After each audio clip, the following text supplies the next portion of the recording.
Chemistry unspoken.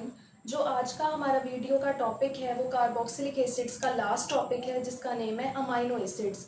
तो आज हम अमाइनो एसिड्स को डिटेल से डिस्कस करेंगे, उसकी हम टाइप्स को डिस्कस करेंगे, उसके सिंथेसिस को डिस्कस करेंगे और उसके रिएक्शंस को डिस्कस करेंगे। ठीक है, तो सबसे पहले हम देख लेते हैं कि हमारे पास जो अमाइनो एसिड्स है ना वो होते क्या हैं।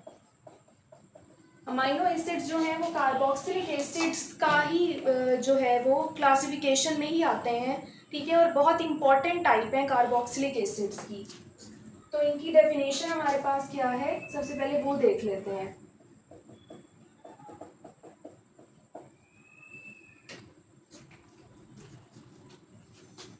So the type of compounds which consist of carboxyl group and amine group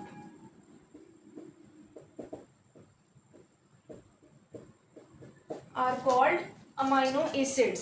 तो वो वाले कंपाउंड्स जिनके अंदर कार्बोक्सिल ग्रुप के अलावा कौन सा ग्रुप प्रेजेंट हो, अमाइन ग्रुप प्रेजेंट हो, तो हम उन कंपाउंड्स को क्या कहते हैं, अमाइनो एसिड्स कहते हैं। ठीक है, यानी अमाइनो उनको वर्ड जो है उनका नाम जो है वो क्यों दिया गया, अमाइन ग्रुप की वजह से, और हम उन्हें एसिड्स क्यों कह रहे हैं, क्योंकि इसमें कार्बोक्सिल ग्रुप भी प्रेजेंट है। ठीक है, नेक्स्ट हमारे पास आ जाता है इनका जर्नल फॉर्मूला कि हमारे पास ना इनका स्ट्रक्चर किस तरह का होता है। तो सबसे पहले ये बीच में कार्बन होती है, कार्बन के साथ कार्बोक्सिल ग्रुप होता है, इधर अमाइन ग्रुप होता है, इधर कोई भी अल्काइल ग्रुप लग सकता है आर की जगह, और इधर एच होता है। ठीक है, तो ये हमारा एक जर्नल फॉर्मूला है अमाइनो एसिड का। ये हमारा कार्बोक्सिल ग्रुप है, इधर ये हमारा अमाइन ग्रुप है,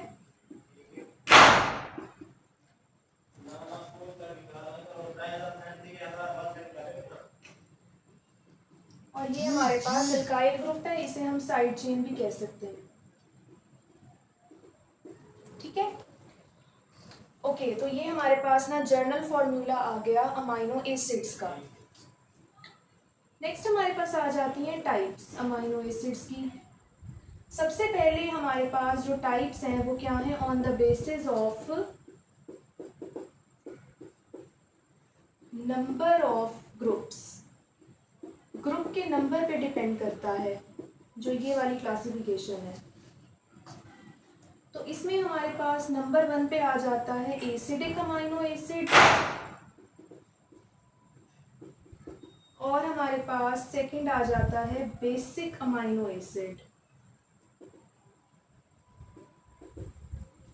ठीक है, तो एसिडिक अमाइनो एसिड हमारे पास क्या होता है, वो अमाइनो एसिड जिसमें नंबर ऑफ कार्बोक्सिल ग्रुप ज्यादा हो, number of carboxyl group is large. तो इस वाले अमाइनो एसिड में ना कार्बोक्सिलिक एसिड, कार्बोक्सिल ग्रुप जो होता है ना उनके नंबर ज्यादा होते हैं। ठीक है, जैसे एस्पार्टिक एसिड है तो उसके अंदर ना 2 कार्बोक्सिल ग्रुप अटैच हैं, तो वो एसिडिक अमाइनो एसिड्स में आता है। ठीक है, उसके बाद जो बेसिक अमाइनो एसिड होते हैं उनमें क्या होता है, number of amine group is large, कि हमारे पास ना उसमें अमाइन ग्रुप का नंबर जो है वो 2 से ज्यादा होता है। ठीक है, तो ये एक टाइप की क्लासिफिकेशन है। नेक्स्ट हमारे पास जो क्लासिफिकेशन है वो है on the basis of body functioning, on the basis of body functioning.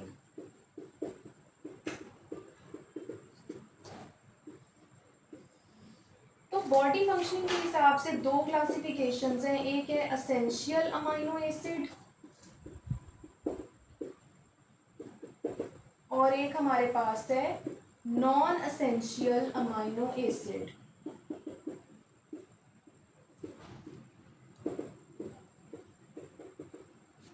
अब जो हमारे पास एसेंशियल अमाइनो एसिड्स होते हैं ना, वो हमारी जो बॉडी होती है वो खुद से सिंथेसाइज नहीं कर पाती, ठीक है। और ये हमें ना बहुत ज़्यादा बॉडी को चाहिए होते हैं, तो हम इनको क्या करते हैं, टैबलेट्स की मदद से या किसी मेडिसिन के थ्रू अपनी बॉडी में इंसर्ट करते हैं इन अमाइनो एसिड्स को। तो ये कौन से हैं, which are not made by body. तो ये वो वाले अमाइनो एसिड्स हैं जो बॉडी खुद से नहीं बनाती, ठीक है। और जो नॉन एसेंशियल वाले हैं वो बॉडी खुद से बनाती है, ठीक है, और वो हमारी बॉडी में ही प्रोड्यूस होते हैं और वहीं यूज हो जाते हैं। तो ये नॉन एसेंशियल वाले हैं। एसेंशियल जो है वो हमारे पास, एसेंशियल भी हमारे पास ना 10 होते हैं और नॉन एसेंशियल भी 10 होते हैं, ठीक है, इनका नंबर सेम होता है। लेकिन एसेंशियल हमें बॉडी यानी आउट बॉडी से यानी body out of the body हमें लेने पड़ते हैं, ठीक है, फिर हम उनको इन द बॉडी इंसर्ट करवाते हैं मेडिसिन के थ्रू। लेकिन नॉन एसेंशियल जो होते हैं वो with in the body produce होते हैं, ठीक है। तो ये हमारे पास अमाइनो एसिड्स की क्लासिफिकेशन है और उनकी टाइप्स हैं। नेक्स्ट हम बात कर लेते हैं नॉमेनक्लेचर की। तो नॉमेनक्लेचर में एज सच तो हमारे पास यानी कुछ भी नहीं है, हमने अमाइनो एसिड्स को ना नाम दिया हुआ है, ठीक है। जैसे हम पहले करते थे ना कि हमने कार्बोक्सिल एसिड को आयोपैक अलग नाम दिया है, कॉमन नेम अलग नाम दिया है, वैसे हमने इसमें नहीं करना। हमारे पास ना इनको हमने जर्नल नेम दिए हुए हैं हर अमाइनो एसिड को। जैसे हमारे पास अगर इस तरह का अमाइनो एसिड हो, ठीक है, या इस आर को हम हटा देते हैं, इस तरह का अमाइनो एसिड हो तो हम इसे कहते हैं ग्लाइसिन, ठीक है। ग्लाइसिन जो है वो न्यूट्रल है। एसिडिक और बेसिक अमाइनो एसिड के अलावा एक न्यूट्रल अमाइनो एसिड भी होता है, जिसमें ना मैं इधर लिख देती हूँ, जिसमें आपके पास कार्बोक्सिल ग्रुप और अमाइन ग्रुप का जो नंबर है वो सेम होता है, न्यूट्रल अमाइनो एसिड। तो इसमें हमारे पास इक्वल नंबर होता है, equal number of both groups, ठीक है। तो ग्लाइसिन जो है वो न्यूट्रल अमाइनो एसिड में आता है। नेक्स्ट हमारे पास आ जाता है, अगर इस तरह का अमाइनो एसिड हो,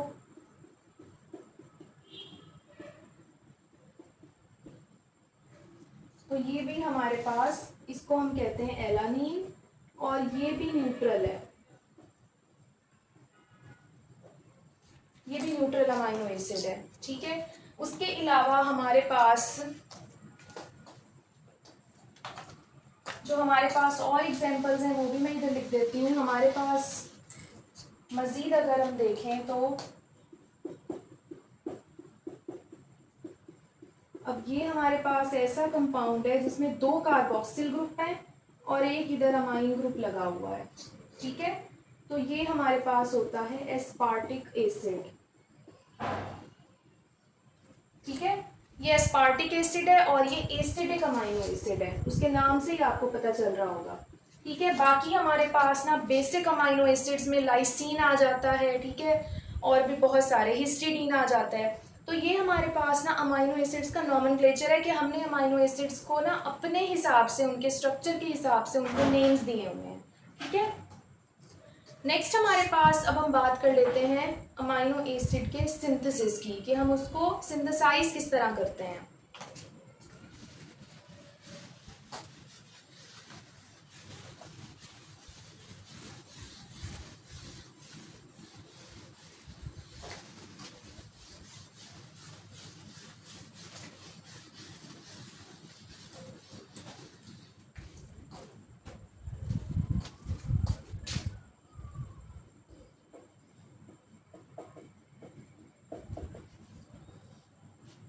सिंथेसिस में सबसे पहले हमारे पास रिएक्शन आ जाता है with reaction of alpha bromo acid with ammonia.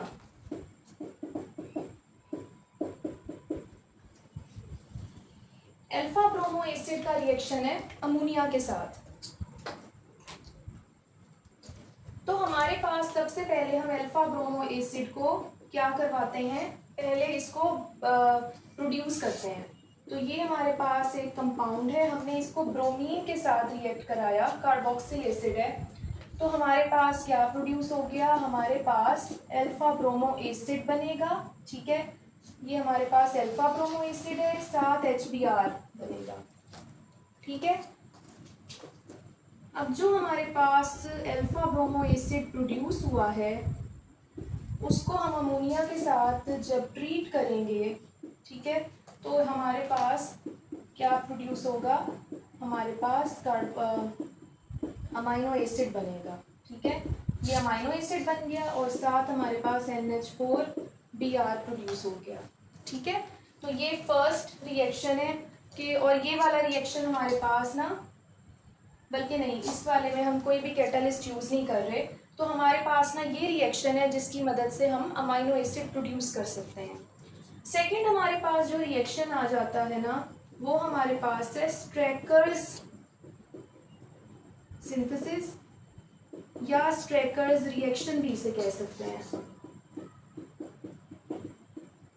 इसमें हम क्या करते हैं, इसमें हम ना एक एल्डिहाइड लेते हैं, ठीक है, RCOOH लेते हैं, उसको हम HCN के साथ, ठीक है, और अमोनिया के साथ ट्रीट कराते हैं, ठीक है। तो हमारे पास जो कंपाउंड प्रोड्यूस होता है वो इस तरह का होता है कि RCHCOOH, ठीक है, और हमारे पास जो है इधर बल्कि CN लग जाता है और इधर NH2 लग जाता है, ठीक है, और इधर हमारे पास साथ वाटर प्रोड्यूस हो रहा है, ठीक है। फिर अब ये जो कंपाउंड प्रोड्यूस हुआ है ना RCHCnNH2, इसके अंदर हम वाटर ऐड करवाते हैं, ठीक है, वाटर ऐड होता है H3O पॉजिटिव, ठीक है।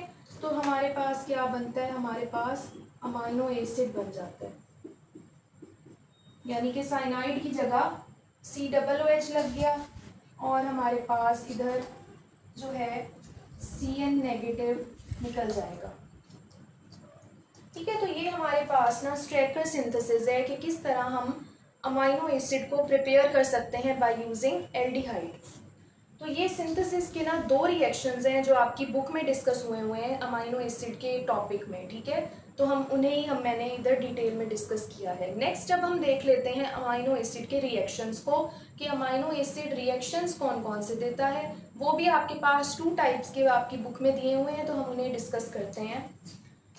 तो हमारे पास जो रिएक्शंस हैं,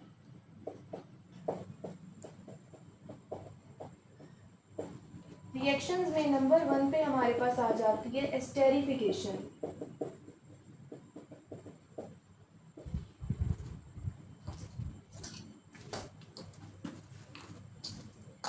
तो एस्टेरिफिकेशन में हमारे पास क्या है, एस्टर फॉर्मेशन हो रही है एस्टेरिफिकेशन में, ठीक है। तो हमारे पास एस्टेरिफिकेशन में हमारे पास क्या होता है कि एक हमारे पास कार्बोक्सिल ग्रुप होगा, एक हमारे पास होगा अल्कोहल, कार्बोक्सिलिक एसिड होगा और एक अल्कोहल होगा, तो एस्टर प्रोड्यूस होता है। तो हमारे पास अब ये जो OH है और इधर से H है, वो क्या बना देंगे, वो बनाएंगे वाटर, और बाकी जो चीज बच गई है वो बना देगी एस्टर,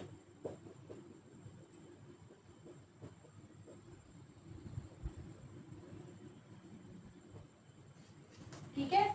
तो ये हमारे पास जो R प्राइम था वो H की जगह पे लग गया है R प्राइम, और H जो है वो OH के साथ मिलके उसने वाटर बना दी है, ठीक है। तो ये हमारा जो क्या है एस्टेरिफिकेशन का रिएक्शन है। सेकेंड हमारे पास जो रिएक्शन है वो है reaction with nitrous acid.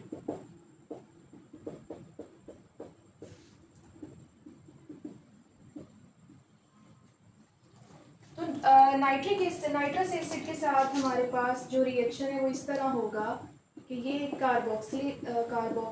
Amino acid है और इधर हमारे पास NaNO2 हमने लिया है, ठीक है, और इधर HCl, दो हमने कैटालिस्ट लिए हैं। ये हमारे पास रिएक्टेंट है NaNO2 क्योंकि नाइट्रस एसिड के साथ रिएक्शन कराना है, ठीक है, और ये HCl जो है वो कैटालिस्ट है। तो हमारे पास हम एसिडिक यानी एसिडिक इन्वायरमेंट में रिएक्शन कर रहे हैं, तो हमारे पास क्या इधर प्रोड्यूस होगा,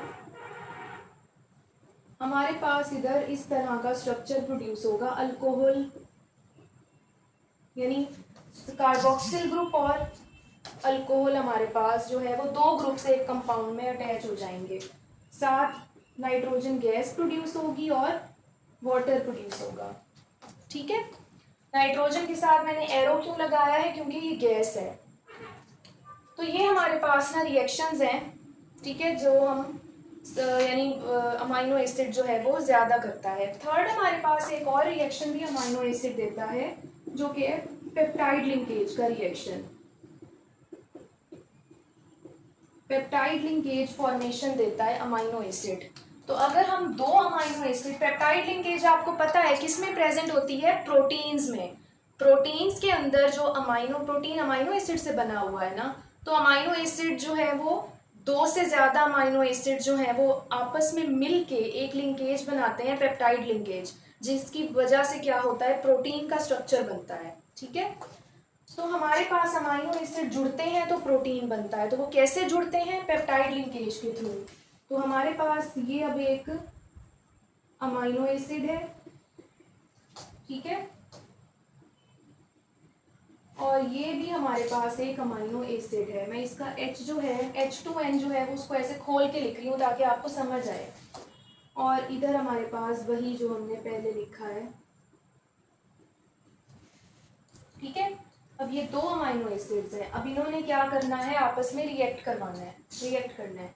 अब ये जो OH है एक अमाइनो एसिड का और दूसरे अमाइनो एसिड का H, वो आपस में मिल जाएंगे और क्या प्रोड्यूस करेंगे, वाटर। वाटर प्रोड्यूस होगा और बाकी जो पूरी दोनों के कंपाउंड्स में जितनी चीज़ें बच गई हैं वो आपस में चेन बनाएंगी। तो हमारे पास इस तरह का स्ट्रक्चर प्रोड्यूस होगा, ये वाली चीज और आगे CO, मैं इसको COO भी लिख सकती हूँ। ठीक है, और हमारे पास इधर से क्या होगा, NH, ठीक है, NH, उसके बाद CHR और COOH। तो ये हमारे पास जो स्ट्रक्चर बना है ना, इसमें हमारे पास जो ये वाला पार्ट है ना, COONH वाला, ये पेप्टाइड लिंकेज है। ठीक है, तो अमाइनो एसिड्स जो है वो पेप्टाइड लिंकेज के थ्रू आपस में क्या करते हैं, अटैच होते हैं, आपस में रिएक्ट करते हैं और हमारे पास एक बड़ा सा प्रोटीन का स्ट्रक्चर बनता है बहुत सारे अमाइनो एसिड्स के जुड़ने से। ये तो दो अमाइनो एसिड्स हैं ना, हमारी बॉडी में प्रोटीन के इतने बड़े बड़े स्ट्रक्चर्स हैं, तो उसमें दो से ज़्यादा यानी मिलियंस में अमाइनो एसिड जो है वो पेप्टाइड लिंकेज के थ्रू क्या हुए हैं, जुड़े हुए हैं। ठीक है, तो ये हमारे पास ना रिएक्शंस और सिंथेसिस आ गया कि अमाइनो एसिड को किस तरह सिंथेसाइज किया जाता है, किस तरह उसके रिएक्शंस होते हैं। ठीक है, नेक्स्ट अब हम बात कर लेते हैं अमाइनो एसिड के बिहेवियर की, कि अमाइनो एसिड ना किस तरह बिहेव करता है। ठीक है,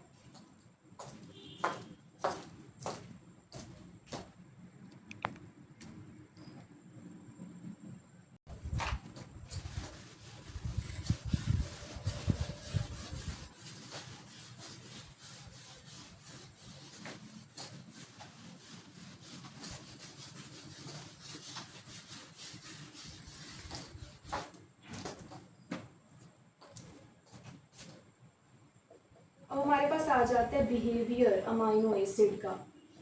अब हमारे पास ना बिहेवियर में सबसे पहले हम ये देख लेते हैं कि अमाइनो एसिड का जो बिहेवियर है वो क्यों होता है। अब हमारे पास ना एक अमाइनो एसिड का स्ट्रक्चर अगर हम बनाएं तो इस तरह का अमाइनो एसिड का स्ट्रक्चर होता है। ठीक है, और हमारे पास अमाइनो एसिड के स्ट्रक्चर में आपको पता है कि अगर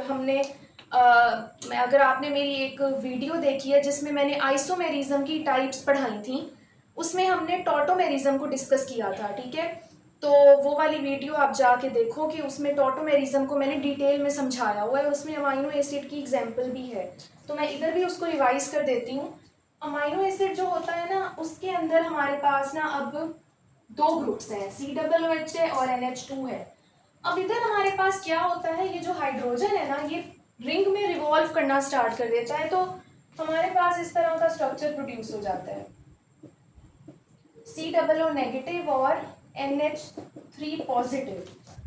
इस तरह का स्ट्रक्चर प्रोड्यूस हो जाता है जिससे हम क्या कहते हैं, जिसे हम ज्विटराइन कहते हैं, कि हमारे पास अब जो अमाइनो एसिड है उसने क्या प्रोड्यूस किया है, ज्विटराइन। ज्विटराइन कौन सा आइन होता है, जिसके अंदर हमारे पास पॉजिटिव चार्ज भी हो और नेगेटिव चार्ज एक ही आइन पे हो, having positive and negative charge on the same आइन। एक ही आइन पे दोनों चार्जेस प्रेजेंट हो, उसे हम क्या कहते हैं, ज्विटराइन कहते हैं। तो अमाइनो एसिड के अंदर एक खासियत है कि वो ना ज्विटराइन प्रोड्यूस कर सकता है, ठीक है। अब ज्विटराइन प्रोड्यूस करने की वजह से हमारे पास क्या होगा, सी डबल ओ नेगेटिव जो है वो क्या एक्सेप्ट कर सकता है, हाइड्रोजन एक्सेप्ट कर सकता है। तो वो क्या हुआ, सी डबल ओ एच की यानी वजह से हमारे पास एसिडिक बिहेवियर बना अमाइनो एसिड का, क्योंकि वो प्रोटॉन एक्सेप्ट कर सकता है, प्रोटॉन एक्सेप्टर को एसिड कहते हैं।